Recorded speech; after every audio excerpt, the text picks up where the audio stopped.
Good day. Happy Monday to everybody. This is the Kinks and Beats podcast daily. I'm your host, as always, Tony Fry, and I welcome you to episode number 11. We are now entering into week 3 of this podcast, and I'm thrilled at some of the feedback I'm getting and the listenership that's growing all over the world. Hello to all these listeners in Sweden. I don't know how you found us, but I'm glad you're here. Today, we're going to be talking about a song. I hinted last episode that we were going to talk about a song that saved rock and roll music. And as you can tell by the title of this episode, we're talking about She Loves You, which was a ginormous hit for the Beatles back in the early days of Beatlemania. It was released on August 23rd, 1963 in the UK and September 16th, 1963 in the United States, where it flopped. Didn't do anything here. And I know it's hard to believe now, looking back nearly 55, 60 years ago, at the thought of the Beatles having a flop. But we have to remember, in those early days, as huge as they were in the UK and Europe, they hadn't really cracked here. And in a lot of ways, it's amazing they ever did. Because for all intents and purposes, rock and roll in America was dead. And the reason the English did it so much better through the 60s is because they were the ones that kept it alive. They got the records that America produced in the 50s a little bit later, and really ate them up and consumed them and studied them and learned them inside and out, and really became, in a lot of ways, they respected the art form more than America did at the time. So you look at 1963, or really the first few years of the 60s. Chuck Berry, jail for transporting a minor over state lines. Elvis Presley was drafted into the army, comes back from the army, starts doing movies. So he's not, as focused on the records. Buddy Holly's dead. Little Richard went gospel. Fats Domino changed his record label. And when he changed his record label, they changed out his longtime producer and song co-writer, and his chart success was virtually killed. Jerry Lee Lewis was probably murdering someone or something. But the fact of the matter is, the giants of 1950s rock and roll were not relevant into the early 60s. And some of them enjoyed a resurgence, like Chuck Berry, for example, thanks in large part to the British invasion and bands like the Beatles and the Stones covering his music. But they were never going to be the chart topping dominators that they were a decade earlier. So then we look, so that's all gone. And what comes up in their replacement over those years are a lot of the teen heartthrob crooners, like your Paul Ankas and your Dion's and those types. Okay, so rock music has virtually disappeared. At this point, it is lightweight pop music. It's younger than Sinatra, but not any heavier or cooler or anything like that. And we've kind of regressed back to a pre-rock era because, I mean, look at our rock stars let us down. We got one marrying his first cousin, one in jail for transporting and possibly sleeping with a 14-year-old. Rock and roll had established its bad boy image at that point.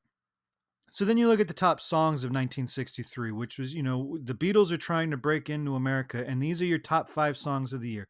Number 1, Sugar Shack by Jimmy Gilmer and the Fireballs, which is a mid-tempo pop tune that's bordering on novelty song. And I'll just put this right out in the beginning of this. I'm not disparaging any of these songs. I actually like all of them. They're all pretty good songs, but these are not rock and roll songs. These are pop tunes. Number 2, Surfin' USA by the Beach Boys, which is a 1950s pastiche. How do we get away with calling it that? They literally ripped off Chuck Berry. It's a Chuck Berry guitar riff. It's a Chuck Berry melody. Chuck Berry would eventually sue them and get co-writing credit on it. It is a straight up 1950s pastiche. So and frankly, the Beach Boys are not rock and roll. You know, they're very clean cut. They're very mild mannered. The music is great music, but you know, it's glorified barbershop quartet in a way. Then we have The End of the World by REM. I mean, Skeeter Davis, which is a lush 6/8 ballad. Again, kind of a 1950s pastiche. If you would have told me this was a Patsy Cline song, I would have believed you. Not that Skeeter Davis was as good of a singer as Patsy Cline, but it had that feel. Then we have Rhythm of the Rain, which is a mid tempo bubblegum pop, another 1950s pastiche. Uh, kind of sounds like an Everly Brothers tune, maybe doing a little hint of doo wop in there.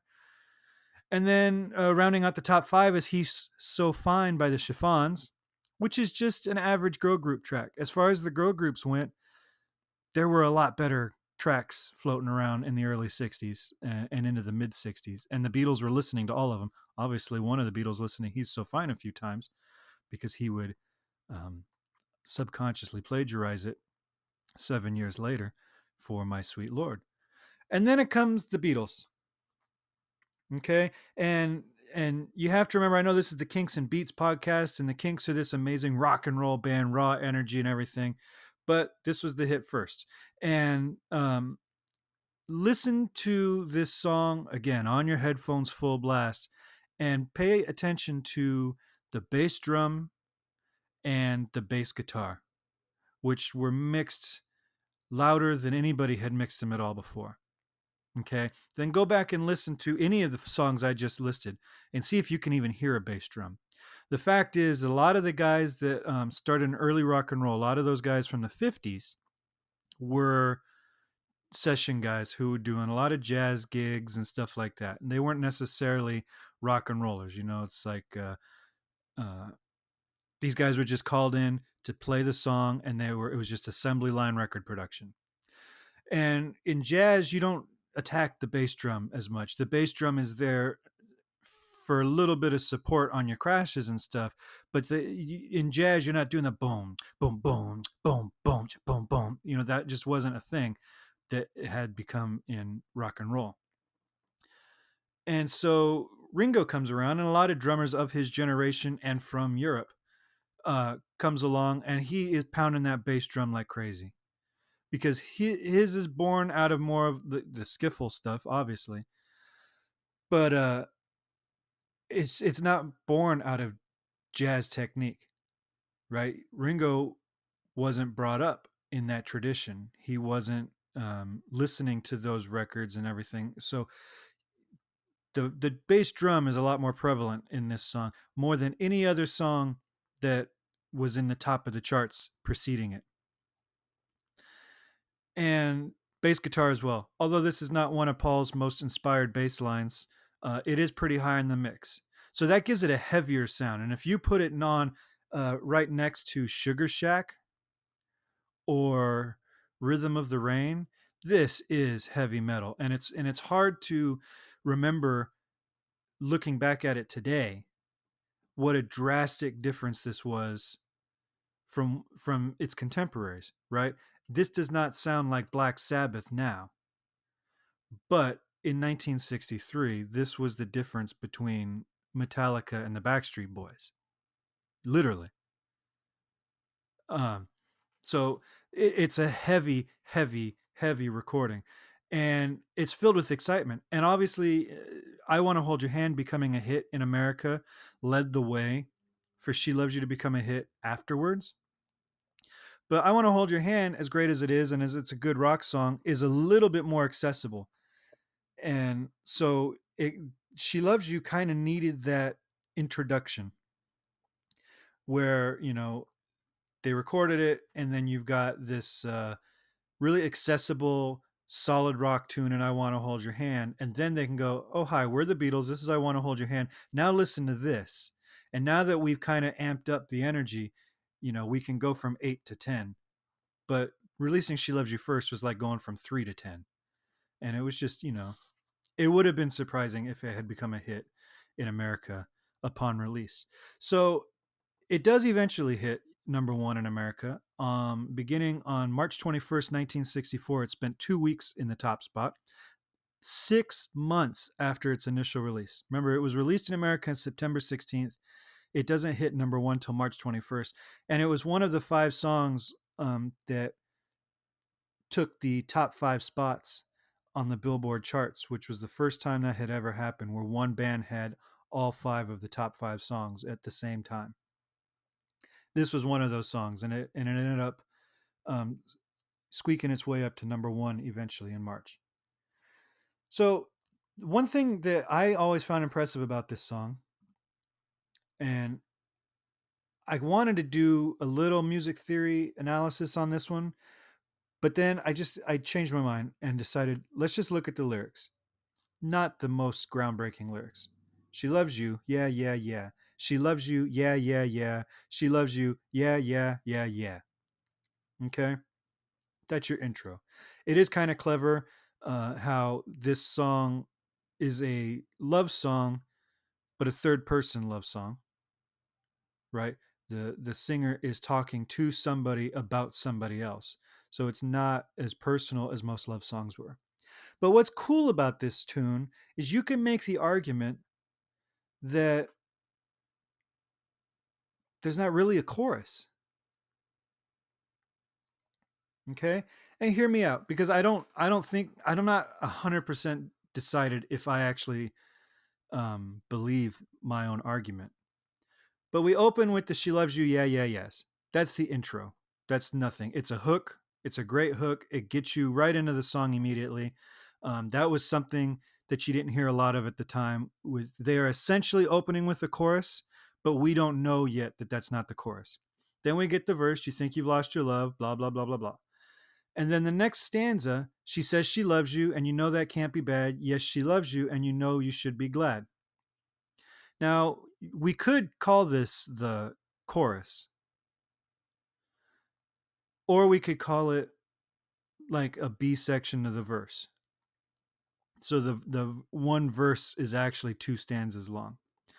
And the "she says she loves you" does come from that introductory uh, melody, but it doesn't mimic it, right? There's no yeah, yeah, yeahs. There's more words. She says she loves you, and you know that can't be bad. Yes, she loves you, and you know you should be glad. Those are, more developed lyrics than "she loves you, yeah, yeah, yeah." Then we go on to "she said you hurt her so," followed by "she says she loves you." So again, we can make the argument that this is going intro, verse, chorus, or intro, verse B, verse A, verse B, because after that, it goes back into "she loves you, yeah, yeah, yeah." So, but then it has the "with a love like that, you know you should be glad," which the introduction didn't have. So it's a variation on the introduction, or we can call this the chorus, which means that the introduction was actually a variation on the chorus and not an intro. It's up to you. I think it's only fair. Pride can hurt you too. Apologize to her. Rhymed with fair. That's a stretch. Because she loves you and you know that can't be bad. So again, verse A, verse B, or verse chorus.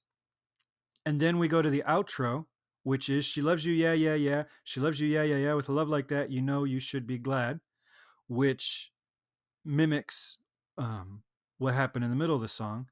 And then they repeat, "with a love like that, you know you should be glad.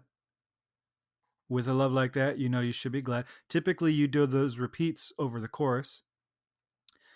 And then they do the little, "you should be glad, yeah, yeah, yeah," which they're quoting the intro.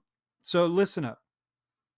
You can make the argument that this song has no real chorus. It opens with a bridge, it has a verse, and then the second half of the verse repeats, and then you get that bridge again in the middle, and then it closes with the bridge. Or you could argue that it opens with the chorus, and there's verse B, verse B, chorus. Or you could say this song has real no form at all. We are looking at it A, B, C, A, I'm sorry, A, B, C, B, C, A, B, C, A form. Regardless, you couldn't make this argument about many songs prior to She Loves You. Uh, there was a formula in place. You know, it was verse, chorus, bridge, verse, chorus, out. You know, it was a very simple form. It was very easy to identify. This song, like many Beatles songs, is very difficult to identify um, a form, which is awesome.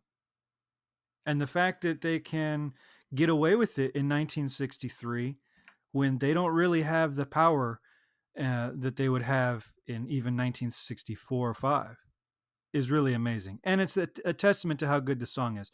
Even if the lyrics are a little bit of a stretch, you know, with fair and her, it's still a great tune.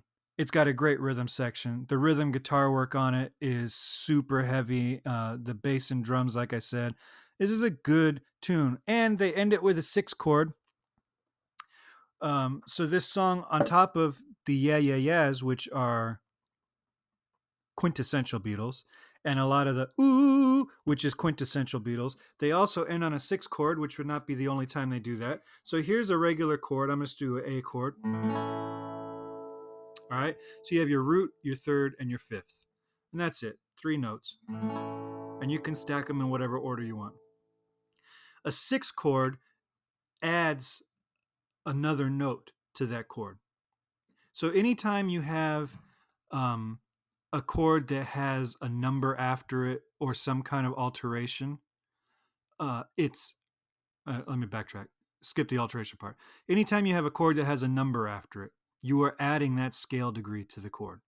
So if it's an A6, that means you're playing 1, 3, 5 because that's how you make the A chord, and you're adding the 6 above it.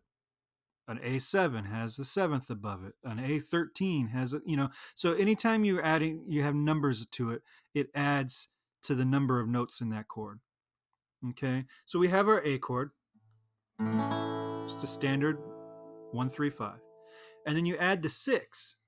All right, and what that does is it puts the 5th and the 6th right next to each other, and they're only a second apart, 2 half steps.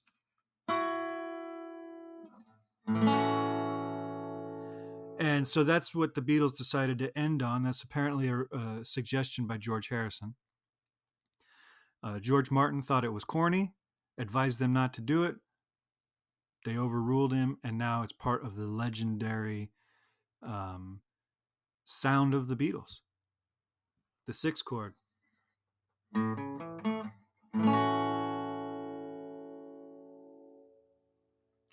And pretty much anybody that's done it since. I mean, it was a popular jazz thing. That's why George Martin thought it was cheesy, because he said it sounded like the Glenn Miller Orchestra.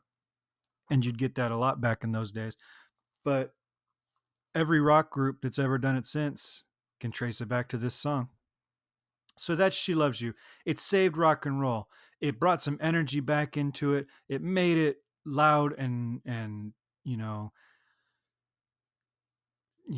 high energy and dirty and danceable, but had lyrics that were accessible to the mainstream and, eventually became the Beatles' best-selling single in the UK. So, tomorrow on the Kinks and Beats Daily, what am I talking about tomorrow? Oh, another early Kinks classic, a hit, because we haven't talked about many hits of the Kinks yet. And then I promise I have on my list, we're going to do a song I don't like very soon. So you can hear me complain about one of my favorite bands of all time. If you're enjoying this show, please go to iTunes, leave us a rating and a review. Even if you don't subscribe on if you listen elsewhere, if you wouldn't mind going to iTunes and leaving us a star rating, 5 stars, please, and a review. That helps us tremendously. Make sure you are subscribing to the podcast somewhere so you never miss an episode.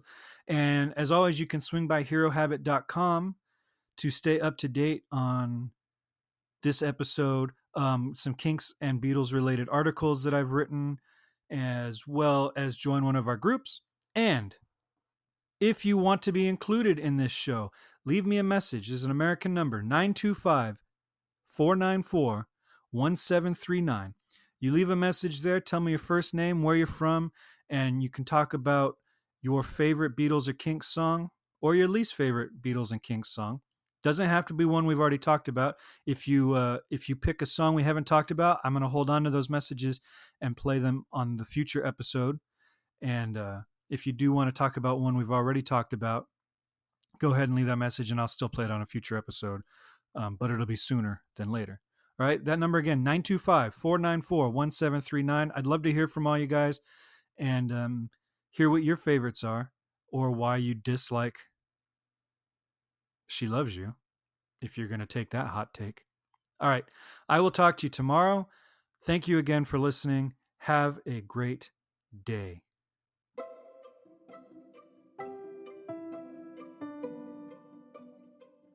This podcast is presented by the Hero Habit Podcast Network. Swing by HeroHabit.com today to comment on this episode and poke around our growing database of sports and pop culture news, reviews, and collectibles. HeroHabit.com. Collect your heroes.